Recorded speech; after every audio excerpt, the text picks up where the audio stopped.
Ini penting saya utarakan, jadi saya ulang lagi. Makanya di Quran itu ilmu tertinggi diantaranya menurut orang tasawuf qulillah tsummadarhum fi khaudihim yalabun. Saya itu gak pernah loh takut mati meskipun saya masih muda, karena saya bayangkan mati itu ya baik-baik saja. Ketika saya hidup ya gak tahu cara ngelola nyawa saya, kenapa kok gak pergi. Kamu tahu caranya ngelola nyawa kamu, kok gak mati sekarang? Gak tahu kan? Tahu-tahu masih hidup kan? Tahu-tahu diutang semacam-macam lah. Sebenarnya kita zaman hidup pun nggak tahu cara ngelola nyawa kita, cara kerja jantung kita, cara kerja paru-paru kita. Nanti setelah kita mati pun nggak tahu caranya hidup gitu lagi. Tapi anehnya kita, mosok manusia sudah dilemah iso hidup lagi. Memangnya kita sekarang bisa hidup karena kita tahu-tahu ya hidup. Ditetir anak yang melarat, pese elek, orang lain ditetir anak Kiai Gus Mulyo. Kita kan nggak pernah bisa milih bapak ya udah iso. Ngerti-ngerti anaknya Karmen, anaknya Karlan itu sudah nggak tahu. Artinya gini ya, sudah ya Allah, ketika saya hidup ya tidak tahu kenapa saya hidup, pasti engkau yang menghidupkan. Ketika saya mati juga gak tahu kenapa saya mati, pasti engkau yang menghidupkan dan mematikan. Maka saya akan baik-baik saja di akhirat, karena ketika di dunia Tuhannya yang engkau, ketika di akhirat Tuhannya, dan sifat engkau tidak akan rubah, tetap arhamur rahimin. Makanya dulu wali-wali itu kalau mau mati ya santai aja. Sayyid Umar bin Abdul Aziz itu ulama-ulama dulu kalau mau meninggal itu, kalau keluarganya nangis marah besar. Memangnya mau kemana kamu nangisin saya? Lah kamu kan mau mati. Memangnya mau kemana kalau mati? Ya kembali ke Allah. Ya susahnya apa? Di dunia ya milik Allah, di akhirat milik Allah. Inna sholati wa nusuki wa mahyaya wa mamati lillahi rabbil. Yang aneh sampai harus melarat orang wani mati, aneh tenan. Ya karena sampean tahu mungkin di akhirat lebih miskin lagi kan. Terus repot nah terus. Coba kalau dari awal kita menstatuskan diri kita biadillah, inna sholati wa nusuki wa mahyaya wa mamati. Tapi kamu salah status, mengatakan kehidupan adalah momen untuk mencari kesejahteraan, kehidupan adalah momen untuk cari karir. Kamu mensifati kehidupan secara salah, jika kamu terjebak nyari karir, nyari kaya. Coba kalau kamu pakai mazhabnya Sufi, kehidupan adalah pemberian dari Allah untuk kembali kepada Allah.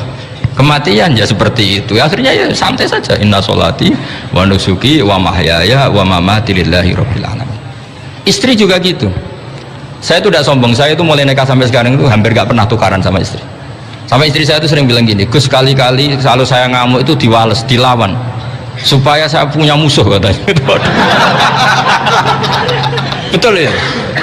Ya saya bilang gini, Allah itu maha baik sama saya. Ketika harmonis, ganjaran saya ya lewat harmonis itu, sehingga saya ngasih uang menyenangkan Anda. Ketika Anda marah, ganjaran saya lewat sabar. Ya sudah, itu semuanya baik. Kalau kamu marah, saya tidak dapat pahala. Makanya kalau kamu marah tak dengerin, ini cara Allah membuat pahala tanpa bayar, kata saya. Justru kalau pas rukun itu untuk dapat pahala harus nyervis, jajak nukokno kelambi mahal katanya. Boros itu pahala yang boros katanya. Tapi kalau kamu marah, ini pahala paling murah, nggak usah biaya, dapat apa? Pahala, cukup sabar. Lu itu kalau terlatih lama-lama dapat, ya biasa saja. Ulama dulu seperti itu semua. Imam Syafi'i itu pernah ada orang baik sekali sama beliau, orangnya itu munafik padahal. Tapi kalau setelah keluar dari Imam Syafi'i, dia memaki-maki Imam Syafi'i. Suatu saat beliau dikasih tahu, orang yang tadi muji-muji jenengan itu di luar maki-maki jenengan. Imam Syafi'i itu guyu sebenarnya bukan alhamdulillah. Muridnya kan janggal, ini dikasih tahu gitu, alhamdulillah, alhamdulillah. Kenapa Imam Syafi'i? Dia kan di luar maki-maki jenengan, berarti aku wong wibawa, ning ngarepku rawani. Ya, jadi dianggap enteng saja melihat, berarti aku wong wibawa, ning ngarepku orang wani. Ya sudah, terus ketika ditanya, tapi itu kan bahaya bagi Anda karena memfitnah Anda gini-gini. Kata beliau, zaka Allah, yang ngeritiknya bahaya itu hanya Allah Ta'ala, yang lainnya nggak bahaya, karena ini makhluk doif, gak penting. Loh, kamu sampai tersiksa dikritik orang karena kamu nganggap makhluk itu penting. Ini gobloknya sampai ya, goblok segoblok-gobloknya itu. Coba kalau kamu mensatukan makhluk tetap makhluk, kritiknya tidak penting, selesai kan? Selesai nggak? Ini problem Anda tidak wali itu, kalau dikritik ya susah. Makanya tidak wali itu problem menurut saya. Makanya saya nggak ingin nggak jadi wali itu kan, karena hanya wali yang hidupnya itu la khaufun alaihim wa lahum yahzanun. Orang dulu tuh semudah itu hidup, gampang sekali. Dulu ceritanya, diantara ceritanya manakibnya Sayyid Ja'far Shadiq itu, kalau ada orang memaki-maki dia itu dikirimi hadiah. Kenapa ya? Karena kebaikan kamu telah kamu berikan kepada saya, ini hadiahnya. Sampai malu yang kritik itu. Kan kalau orang ngerasani itu kan kebaikannya dikasihkan sama yang dirasani. Lah kamu kan ngajinya seperti itu, tapi dirasani kok susah. Harusnya kan kasih aja, ditransferi saja. Alhamdulillah. Ya karena kita salah menamain tadi, sing rasani pembenci. Pembenci itu bahaya, sehingga kamu mereaksi secara serius. Coba kalau kamu pakai hukumnya Allah dan Rasul, pembenci itu pemberi kebaikan, istri marah adalah pemberi kebaikan. Ada yang berani mulai meraktekan? Latih begitu terus, insya Allah nanti hidup kamu barokah. Itu disebut wa'allama adamal asma. Dan itu yang diajarkan Rasulullah. Rasulullah itu kalau ngajarkan hidup itu gampang sekali. Allahumma ja'alil hayata ziyadatan li fi kulli khairin wal mauta rohatan li min kulli syarrin. Jadi kalau kita hidup, anggap saja peluang untuk nambah kebaikan. Kalau kita mati, anggap saja akhir dari semua potensi kejahatan kita. Anda sekarang mungkin tidak zina, tapi potensi zina. Anda sekarang tidak korupsi, potensi korupsi. Anda sekarang tidak selingkuh, tetap potensi selingkuh. Lah, Anda saja kalau mati berarti akhir dari segala potensi itu. Alhamdulillah. Makanya saya tuh gak pernah takut mati. Karena saya misalnya setiap saat mati, ya saya nanti akan bilang, ya Allah, ini sudah mau mati, berarti mau akhir dari segala potensi keburukan saya. Alhamdulillah. Makanya itu ulama-ulama dulu kalau ada preman mati, saya guys, tonggone ragil muni saya, walau preman kurang ajar, saya guys, tonggone tetap ragil muni saya. Padahal kiai ini mending saya yang pun mati pun buatan sakit macam-macam nih pasti. Karena dia dengan mati berarti rohatan mengguli syarrin, keburukannya tidak terulang lah. Lah keburukan nggak terulang lagi itu saya apa buruk? Saya. Makanya kiainya minta saya gih niki tonggone cek menengai. Saya gih menengai. Makanya suatu saat kalau ada gitu kamu harus bilang apa?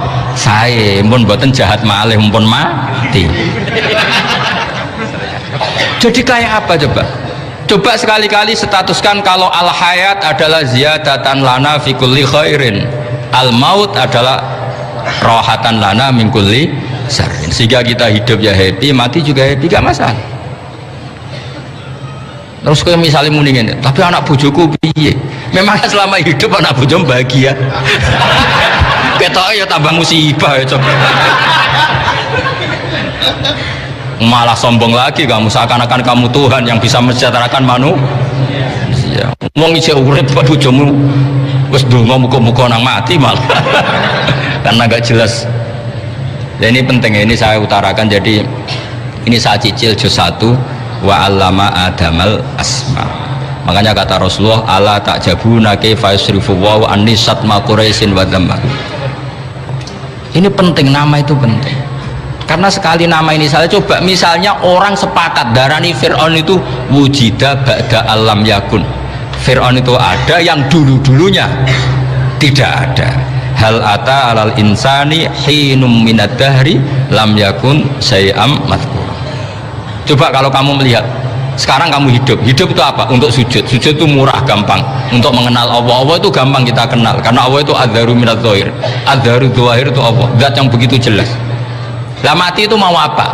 Ya menuju Allah. Hidup menyaksikan Allah, mati menyaksikan Allah, itu nyaman. Yang menjadi tidak nyaman karena kamu salah bikin status. Hidup untuk menggapai cita-cita, untuk sukses. Tetap mengkomunikasi yo meningon, lonte yo meningon, copet yo meningon. Rumah samu sing men bahagia aku ya itu. Rumah samu sing men duwe akeh ku itu. Coba copet kamu tanya, kenapa kamu nyopet? Ingin punya uang banyak. Terus saya kiai tak kok sering dakwah kena opo? Repot tuh. Nggak jawab ngono maksudnya. Tapi nak jawab dakwah nyebarno Islam, aku ora dibayar apa-apa. Waras berarti, napa? Ini penting saya utarakan, makanya saya itu mau ngajar itu diantara itu. Al ismu ya dulu ala musamma. Maka itu hebatnya Quran. Quran itu ketika menjamakkan kata ilah itu diulang. Kullau kana ma'ahu alihatum kama yaqulun, kata Allah. Karena lafadz ilah itu nggak boleh dijamakkan, itu jamak kriminal ya. Loh kok tidak kriminal gimana coba? Kalau Zaidun itu satu, boleh nggak kamu mengatakan ja'a Zaidani? Nggak boleh kan? Kalau Zaidun satu, boleh nggak kamu mengatakan ja'a Zaiduna? Nggak boleh kan? Sama ilah itu satu apa dua? Satu. Boleh nggak kamu katakan ilahani, dua Tuhan? Nggak boleh. Makanya Allah kalau mengatakan alihah itu qul law kana ma'ahu alihah, andekan. Lau itu andekan. Itu aja masih ditututi kama yaqulun, sebagaimana mereka katakan. Karena lafaz ilah itu tidak pernah punya jama' alihah. Makanya Allah menghentikan qul law kana ma'ahu alihah, masih ditambahi kama yaqulun, tapi itu kata mereka, kira-kira gitu. Maka kenangan saya sama Mbak Turehan, saya ini masih pernah cucu sama Mbak Turehan karena saya mbah saya kandung namanya Fatimah, itu abahnya itu orang sini, Fakhriyas itu, ibunya itu orang Kudus, makanya saya ini ya turunan Kudus, turunan Nasr. Itu kalau Mbak Turehan, kalau hari kematian Yesus itu kan ditulis hari wafatnya Yesus. Mbak Turehan kan tentu meyakini Yesus itu Isa itu tidak mati tapi makanya di kalender Kudus sampai lihat itu kan matinya Sibah Isa, kan ada dalam kurung Sibah Isa, jadi yang mati itu Sibah Isa. Karena kalau yang mati Isa kan menyalahi Quran, wa ma qataluhu wa ma sholabuhu walakin subyalah, maka ditulis kematian Sibah Isa. Hanya Almanak Kudus, yang lainnya enggak karena sudah ikut bahasa nasional. Saya pernah agak bantah dulu, saya masih muda, ditulis gini saja, kematian Yesus dalam kurung katanya. Jadi ono karena saya ini teori Quran itu kalau ada bahasa salah itu diulang, qul law kana ma'ahu alihatun kama yaqul. Karena nggak benar, jama' alihah itu nggak benar. Bagaimana mungkin sesuatu yang satu dijamakkan? Coba kamu bisa mengatakan zaituna karena zaitnya banyak, kamu punya tamu rojulun, kalau orang banyak rijalun. Kamu melihat satu masjid, masjidun, kalau masjid banyak masajid. Masalahnya Tuhan itu tidak pernah banyak, mau satu. Makanya itu hebatnya kamus-kamus yang dikarang orang alim. Bahas tasniahnya ilahun itu lam yujad katanya, tapi wajaduhu wasamauhu. Tasniah ini nggak ada secara hakikat, tapi mereka ada yang menjamakkan, yaitu mereka yang salah. Makanya tadi dalam ilmu mantek, kesalahan itu tidak pernah ada, yang ada adalah orang yang salah. Jadi kesalahan itu tidak pernah ada, yang ada adalah orang yang satu tambah satu pasti dua, nggak mungkin empat nggak ada, lima nggak ada, tapi orang jawab salah banyak.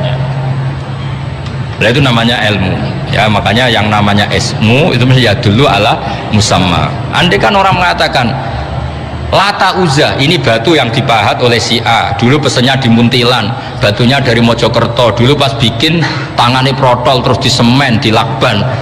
Bisa nggak jadi Tuhan kalau dengan status seperti itu? Firaun misalnya dulu nggak ada, lahir ngompolan, tahu retoretan, ciliknya malah tahu tipes, terus tua-tua jadi pangeran, aneh nggak tuh? Jadi semua, makanya setiap kemusyrikan itu kata Allah, in hiya illa asmaun samaitumuha antum wa abaukum ma anzalallahu biha min sultan. Pun yang ngoten mawon. Assalamualaikum warahmatullahi wabarakatuh.